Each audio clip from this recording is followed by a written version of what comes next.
To get started on our healthy version of Starbucks Apple Crisp Macchiato, we're going to go ahead and make the syrup. Put a half cup of apple juice concentrate into a small saucepan. Add 2 cups of water, 2 teaspoons of apple pie spice, and a half a cup of date syrup.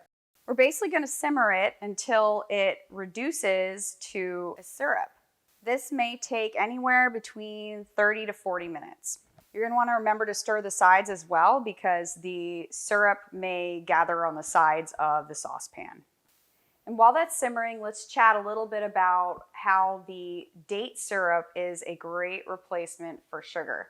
Date sugar has a caramel-like taste, and our syrup that we're making is half the sugar of the syrup that Starbucks Apple Crisp Macchiato has. Dates are really nutritious. The fruit that the date syrup is made from are dates, and dates are highly nutritious and full of fiber. However, when processed down into a syrup, there's going to be a little bit less nutrients and a little bit less fiber. I bought a version of date syrup that still retains some of that fiber, so you'll want to try and look for one that's got at least 1 gram of fiber per serving.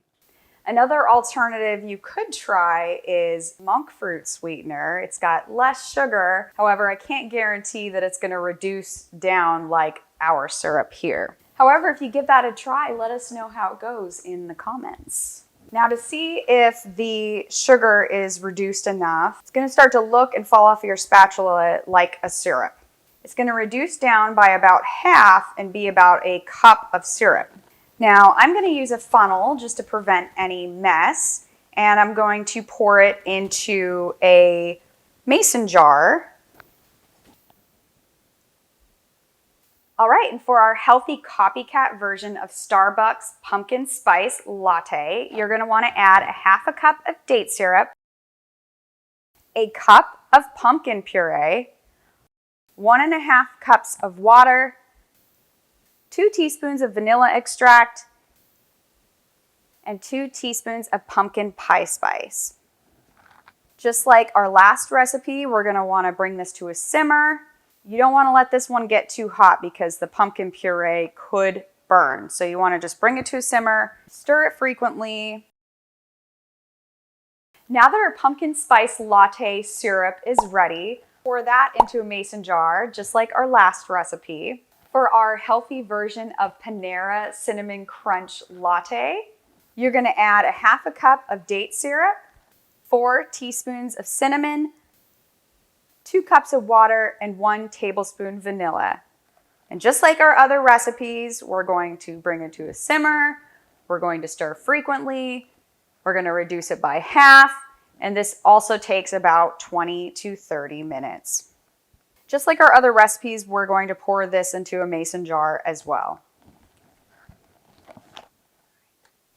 Now that we've made the syrups for our 3 different coffee flavors, now you can assemble the coffee. Now you can do this in a regular cup of joe, or you can assemble it the way that Starbucks assembles it.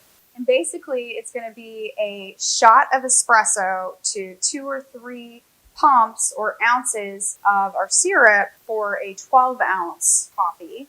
However, we have 16-ounce mugs, and the way Starbucks does it is they add 2 shots of espresso and 2 to 3 pumps of syrup. Now, there's still some sugar in our syrup, so the less ounces you can add to your coffee, the healthier it's going to be. So if you're going to make espresso, go ahead and follow the manufacturing instructions for your coffee maker.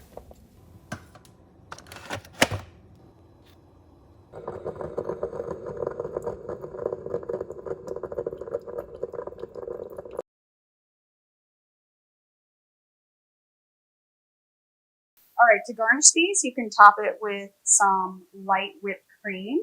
And for our apple crisp coffee, I'm going to sprinkle some cinnamon on it and top it with a fresh apple slice. And for our pumpkin spice latte, we can garnish it with cinnamon and a cinnamon stick as well. And for our cinnamon crunch latte, I've topped it with cinnamon and an organic version, Cascadian Farms Cinnamon Toast Crunch.